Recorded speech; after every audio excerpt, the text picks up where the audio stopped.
In May 1945, as Germany surrendered unconditionally, a chilling reality emerged.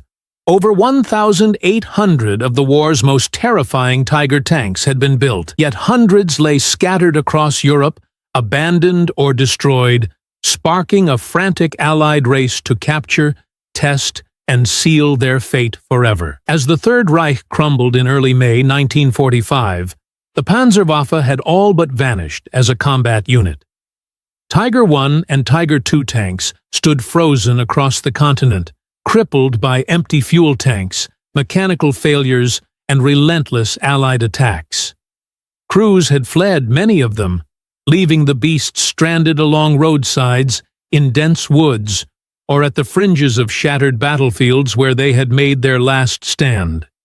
When the surrender became official on the 8th of May 1945, roughly 1,800 Tigers of both types had rolled off assembly lines. Most had perished in fierce fighting, but several hundred endured, dotted throughout conquered lands. Their destinies varied widely. Some rested untouched in German storage yards.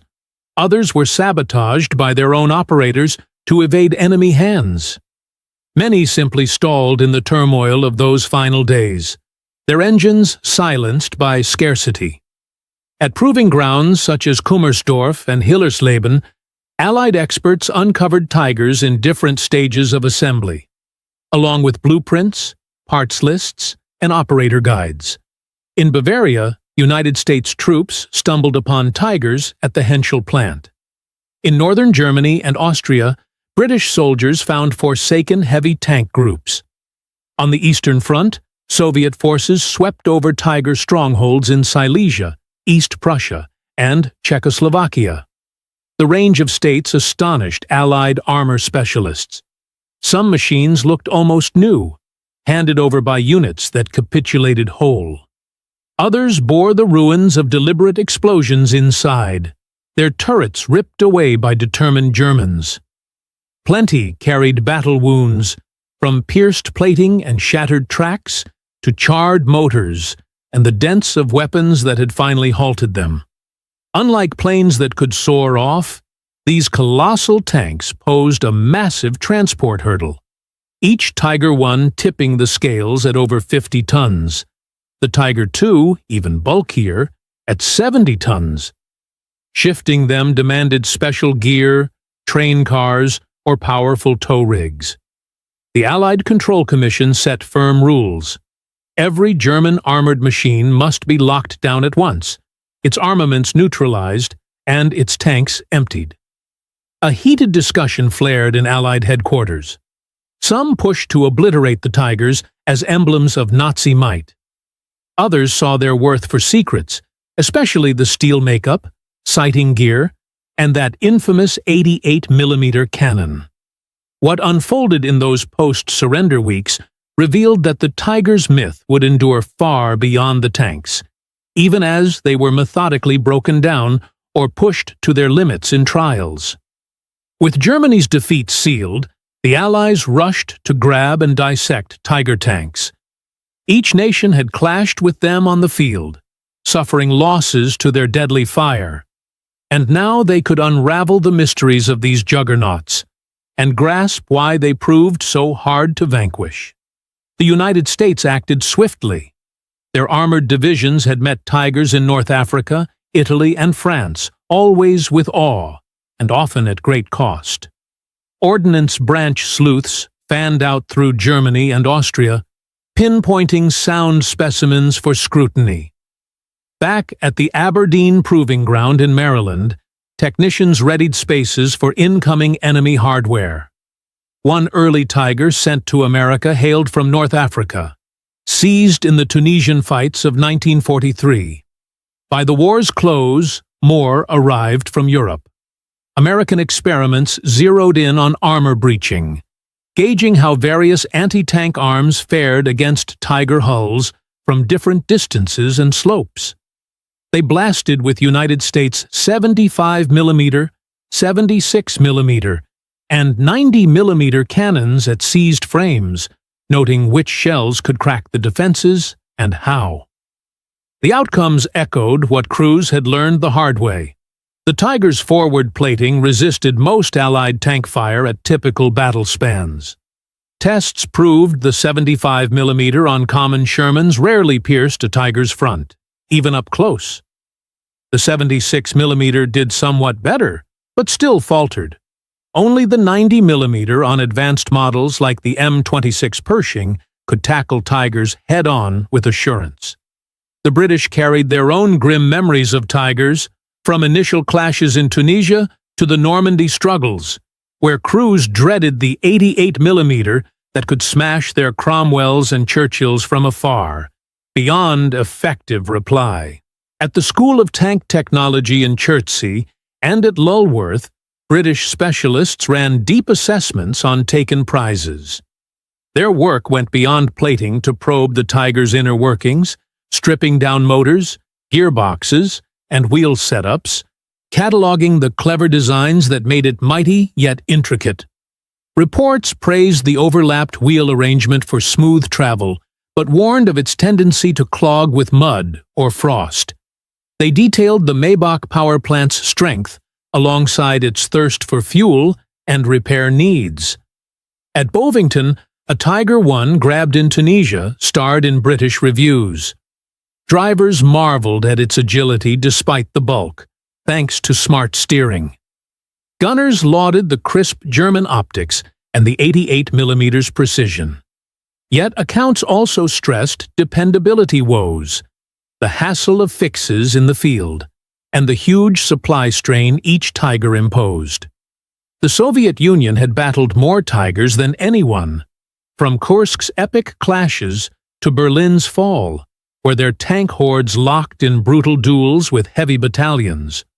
Soviet capture teams combed methodically through held Germany and Eastern Europe, claiming every Tiger in sight. Prime ones shipped to ranges near Kubinka outside Moscow.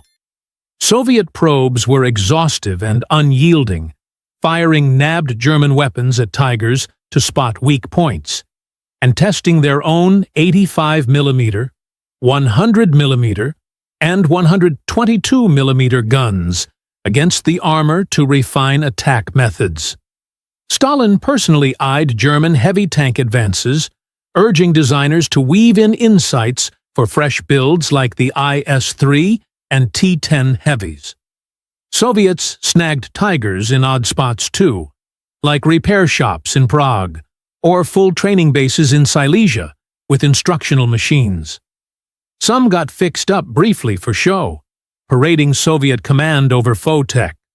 Rivalry sparked among allies for the scarcest gems, everyone craving a late Tiger II as the height of German heavy design. Plants and depots hid unfinished hulls and towers. Proving sites held trial versions hinting at paths not taken. This scramble for spoils mirrored rising strains that would spark the Cold War. German tankers and mechanics wove into this tale in tangled ways, some grilled in custody, others sharing know-how for favors or jobs. Their expertise aided Allied crews in running and tending captured Tigers, revealing upkeep routines, frequent breaks, and fight strategies. Allies recorded it all, from cabin setups and shell storage to crew spots, vision tools, and the advanced aiming that lethalized the 88mm. The array of Tiger types found piqued Allied curiosity. The Tiger I stayed mostly steady in make, but late ones bore field-borne tweaks like altered tracks, sight holes, and test armor setups.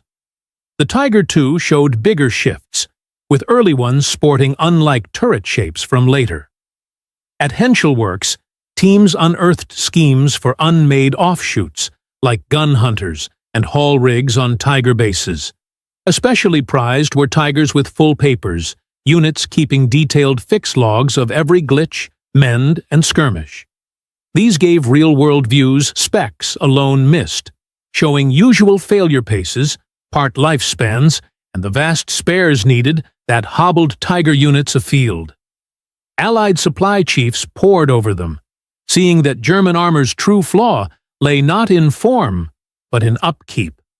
By late 1946, the main intel harvest wrapped up.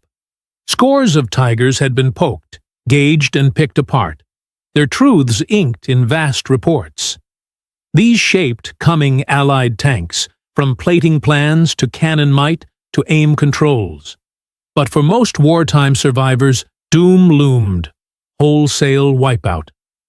By late 1945, the Allied Control Council decreed firmly that Germany keep no battle vehicles. Tigers spared for study were but a sliver of the leftovers. The bulk, strewn over Europe in mixed shapes, faced erasure. Methods differed by spot and state. In Germany, wreck yards rose at old bases and ranges. Tigers skipped for tests met calculated ends. Some served as bullseyes for Allied gun drills, letting crews practice on foes they'd known. Others got torched apart for raw metal, thick sheets fed to forges. At Bergen-Hohne in northern Germany, British gathered German gear for ruin, Tigers beside Panthers, assault guns, and more. Experts honed quick ways to junk them, yanking cannons, siphoning liquids, crippling drives, or blasting to bits. Some turrets flew off in spectacular blasts, ensuring total ruin. In Normandy, Tigers felled. In the push, stayed put at first. Some got interred by locals clearing paths and plots. Others hauled to heaps and melted down. The French mulled keeping some for their ranks, but Tiger care woes and fuel guzzle made it unworkable. Soviets in their zones mixed it up, wrecking many but saving plenty for probe and show. Museums in Moscow and Leningrad got samples for crowds, touting Soviet win over German craft. A few ran again for films and marches, though rare. Money needs fueled much of the end. Post-war Europe starved for metal. Tons of steel, copper, and bits in ditched German armor aided rebuilds. For war-torn towns, scrap crews dismantling nearby Tigers brought work and cash in lean times. Nature. Worries mattered too. Leaked oils and fuels tainting earth and streams. Officials cleared them from farms, groves, and waters. Some sunk in fights stayed submerged, too tough to fish out, lingering today for divers or low waters to reveal. By 1948, Tigers had mostly vanished. Field ruins scrapped or buried, stocks shattered. The few in museums or labs were nearly all left of 1,800 made. This swift purge showed Allied resolve to crush German war strength for good. Unlike planes stored or repurposed, Tigers suited only combat. No room for them in peace, save exhibits and trials. Though most met the torch, some Tigers slipped into overseas duty or lasting keep, shedding light on how their fame swelled as numbers dwindled. France held Tigers for checks and drills. At Saumur's Tank Academy, a Tiger I schooled staff and showed German build to pupils. French techs eyed the 88mm for their hunter ideas. By early 1950s, fix hurdles and part lacks retired them. The Saumur I lives on view now. Britain saved several for displays and ongoing tests. Bovington's Tiger I grew famed, later fixed to roll in the 1990s. Tech schools used Tigers to teach German ways up close. When lessons ended, some joined collections over scrap. The Soviet Union hoarded the biggest Tiger trove.